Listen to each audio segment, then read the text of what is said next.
Howdy, it's Sandy with Dee's Roastery in Wimberley, Texas. We just posted a video about composting coffee grounds. Today we're going to talk about our compostable labels and bags. Number one, these things that you see at your office or at the store, the paper cups that are labeled compostable, that's only the case if you actually compost them. If you throw these in the trash can, they'll just end up in a landfill and take many years to decompose. Number two, our bag is made out of a natural craft paper, and you can actually read the label. It talks about how it's biodegradable and compostable.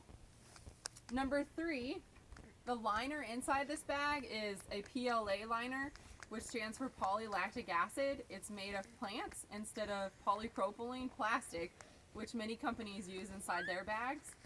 Number four, these labels come from Planet Green Printing, which is a company based out of California. You can find more online.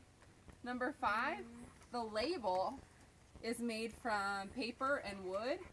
And number six, the ink is actually a soy-based ink. Number seven, when you are composting the bag, you have to remove the tin tie.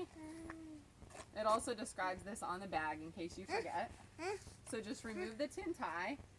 And then number 8, you have to cut it up into small pieces. So both our pound bags and also our little tiny bags are fully compostable. So cut it up into tiny pieces like this. The smaller the better. And number 9, there's a ratio for your compost pile. It's 1 to 2. 1 part green to 2 part brown. So we talked about in the other video how coffee grounds are considered green material. So 1 part coffee grounds, or grass, or plants, or raw vegetables, and then 2 parts brown material. So for brown material, besides paper and cardboard, you can also use hay or dead leaves, eggshells.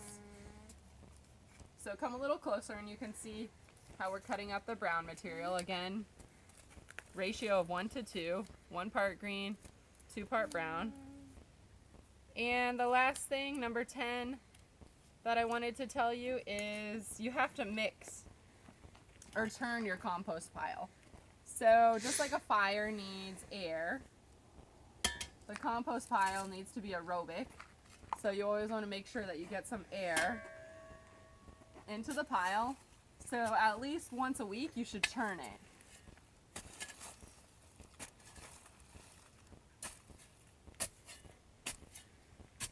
Thanks for joining us.